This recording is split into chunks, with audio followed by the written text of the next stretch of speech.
Alright, so this is going to be a video about solving differential equations that are separable, which means you can get the x's and the y's on separate sides. So when you see this problem, it's going to say something like, find the general solution to this differential equation, and the differential equation is this equation right here. You can tell it's the differential equation because the derivative is in the actual equation. And this first step would be in a separable differential equation is to separate the x's and the y's, so that's what I'm going to do.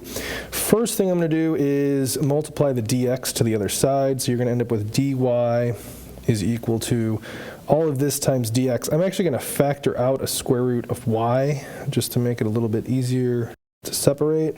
So I multiply the dx over.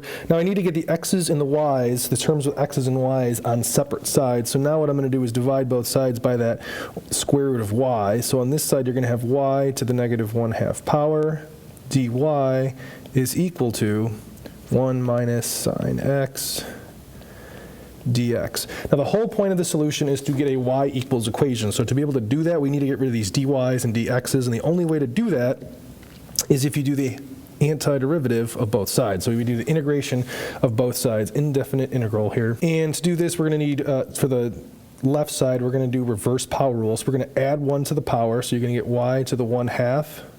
And then you have to divide by that power. So you'd be dividing by 1/2, which is the same thing as multiplying by 2. So to make it easier, I'm just going to multiply by 2 there. And then I'm going to do the antiderivative of the right side, which is going to be x minus negative cosine. So we'll just do plus cosine x plus c.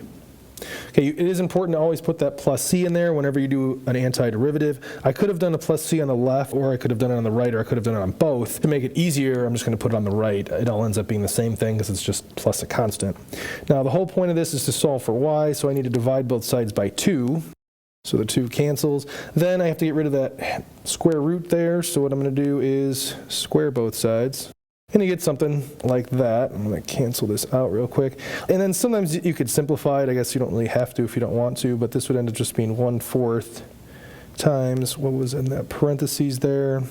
And this is basically your answer for this problem. So that's how to solve a separable differential equation, just the general solution. So the solution does have a plus c in there. If you have any questions about anything in this video, let me know.